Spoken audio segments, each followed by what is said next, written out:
First of all, Roberto, should club managers have the right to withhold their players from appearing for their countries?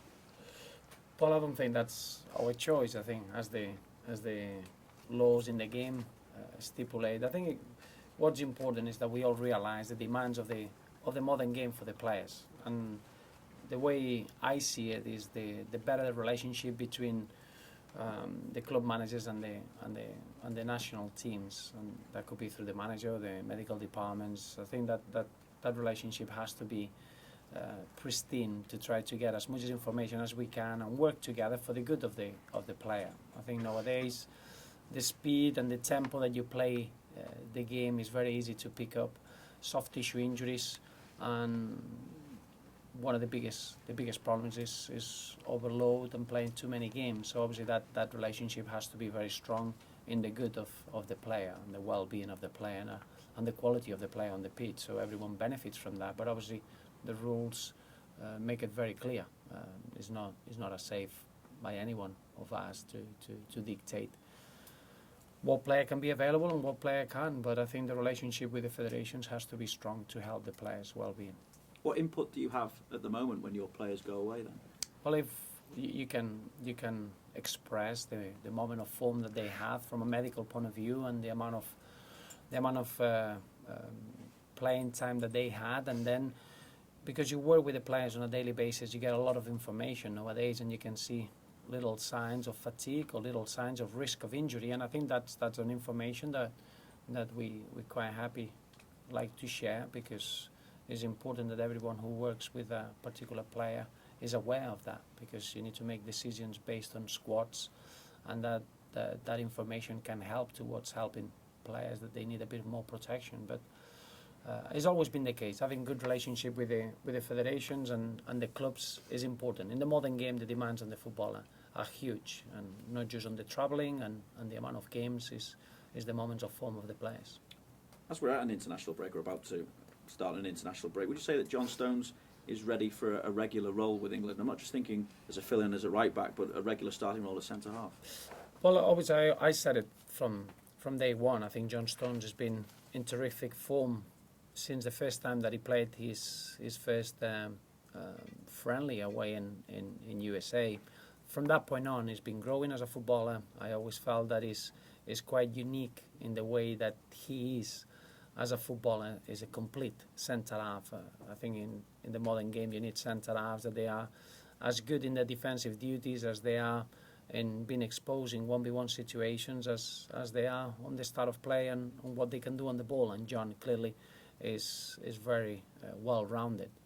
But the focus is what he can do at Everton and at a club level. It's not down to me to measure his possibilities with the national team. Obviously, we're always delighted to see our players involved with the countries and the national teams, and John Stones is a proud man and very, very proud of representing England. But that obviously is for others to measure what other options they have. But John has done really, really well this season. I think he's gone to the next level, and we very, very happy to monitor his development with us. Would you think he would be ready for that, though, or would it possibly hinder his development? No. I think John is shown that he's ready for any sort of challenge that he gets ahead. But obviously, it's not for me to, as I said, to measure all the options that Roy Hodgson has now in his hands, and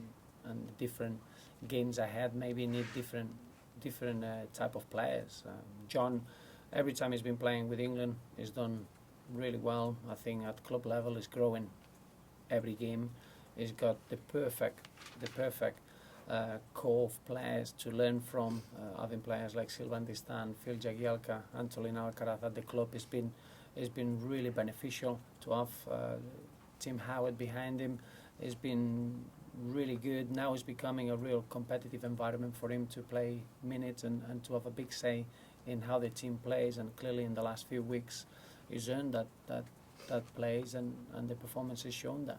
Does that have him earmarked as a future captain? Do you see those leadership skills, be it for club and country? He is a leader, and I think he's one of those that is born with that quality. He's got real real high standards in everything he does. For a young man, he's always got the right approach to everything that you do on a daily basis. So in my eyes, that's a potential future captain and a future leader. And as I say, someone very close to Gareth Barry and Phil Jagielka, and I think he's someone that it becomes a bit of a sponge when he's around those, and he's getting the right leadership at the moment. So how is the European experience benefiting both him and the squad?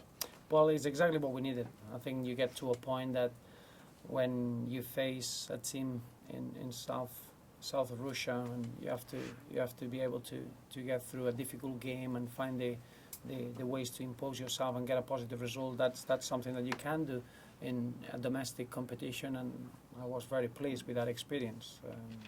Last campaign, we played some great football, and we did many good things. But now I think playing in Europe is stretching the squad again, and is pushing us into levels that I don't think it would be able to reach without playing in that competition. So really pleased to be able to get through those sort of demands as a group.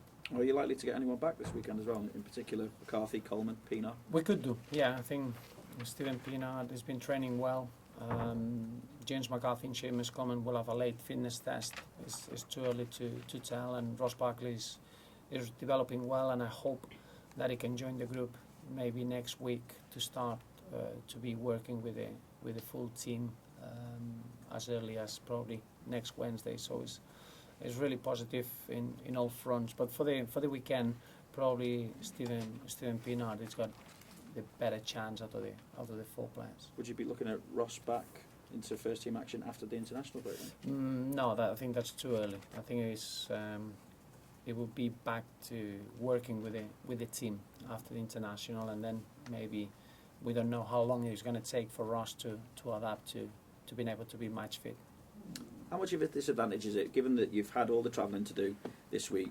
You played on a Thursday night, and you got 12 o'clock on Sunday at Old Trafford. Well, I think the kick-off time is a bit of a disappointment, because obviously every hour that you can get is a bonus. But we don't see that as an excuse or reason to moan. It's exactly what we wanted. We want to be involved in Europe. We want to be travelling around and being able to have the right mentality to face every game we go into. So I don't see that as a problem at all. We come back late last night, but we had a very good day so far, and now we fully focus at the game against Man United, a team that we respect massively, and we know is going to be a really good attacking force, and a team that, in my eyes, they're going to do big things this season.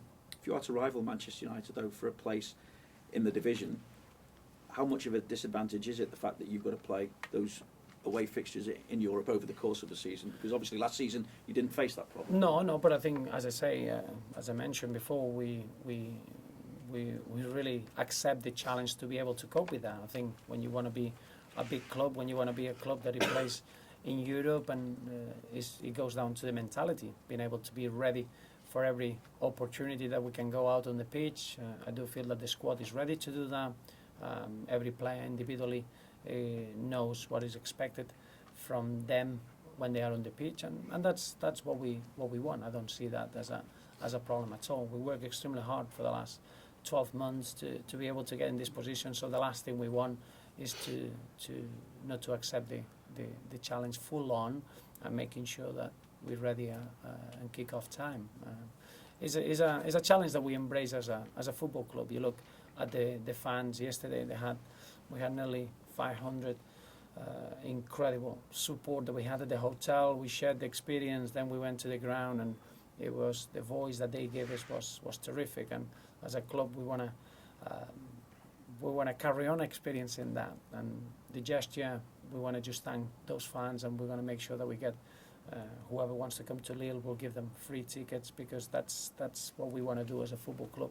We're going to enjoy the experience together, and the last thing we want to see is moaning about the amount of fixtures or how quickly the games turn around. We all understand what we got in front of us. So where do you see Manchester United at in terms of their development under Louis van Gaal?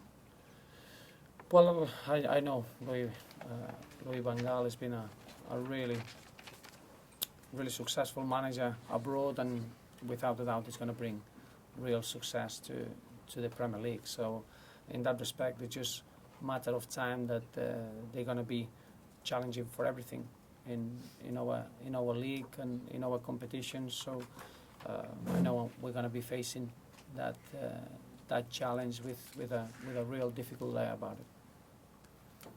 Roberto, the result that you had at Old Trafford last season, how much of a boost did that give everyone at the club? How much belief did it give everyone as well? Because it was such a long time Everton had not won there. Well, it was I think there are those landmarks that you set as a team that you want to try to fight for.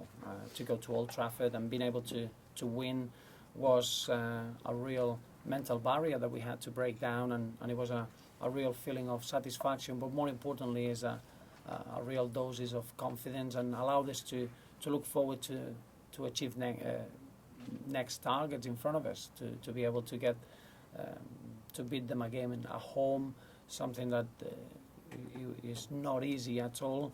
It was again an aspect that we showed how strong we are mentally. Now this season is completely different. We need to be able to go there again and face a completely different side, a different way of playing, and being able to adapt towards that. But the challenge is there to try to go there and be ourselves and try to win the football game.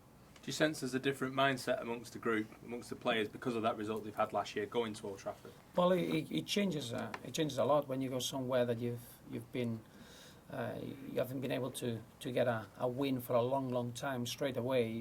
You haven't got a real clarity or real direction of how to do it. And now is different. We all know it was fresh. The result that we got last campaign was a really important one. But we all know it's a completely different season. It's different team altogether. But if we want to get a positive result, we'll have to reach exactly the same standards that we got last season. That's at least very clear for all. You mentioned some of the quality that United have got, especially in attack. Do you think their collection of forwards is the best in the league, potentially? Well, when you look at the individuals and the experience, the know-how, the reputation that they have, they are very impressive. I know that obviously their captain, Wayne Rooney, will be suspended for the game, but even then, the type of players that they have, they are players that they're going to be really important for Manchester United for many months to come. And you're looking at them individually, they are very important players for the national team. So that shows you the size of the players. But when you go to a place like Old Trafford, it's been able to obviously to defend the opposition well, but is a big part of it is to be able to be yourself and do the good things that you can do as a team, and that's clearly our focus, to be able to go to Old Trafford, be ourselves, and be as good as we can be, really, to get a positive input to the game. Rooney's absence, does that weaken them in attack, or because of the number of options they've got, is it just the same? Well, if they were going to play with 10 men, that would have been a real weakness. But no. Obviously, Wayne Rooney is a top footballer. I'm not gonna bring any new information into that. But they got terrific squad of players, and when you got injuries, that's something that you have to cope.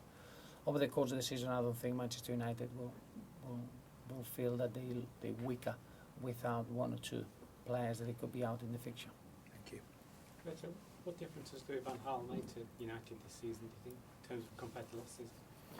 Well, obviously, a new manager, when he arrives with that sort of experience of winning the league in every country that he's been managing, it brings a real understanding, a real know-how of how to win games. They've been very flexible tactically. Obviously, they started with different type of formations.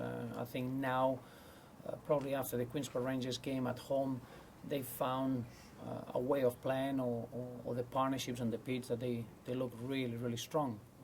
I think at the moment they score goals with ease, which is something the hardest thing to achieve.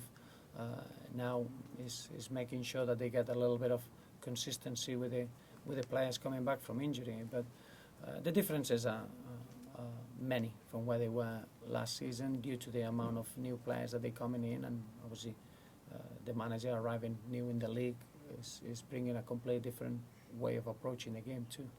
There was a lot of debate last season about what actually makes a Manchester United manager, or what a Manchester United active manager makes the team. Do you think with Van Gaal, he fits that profile of being sort of a typical Manchester United manager?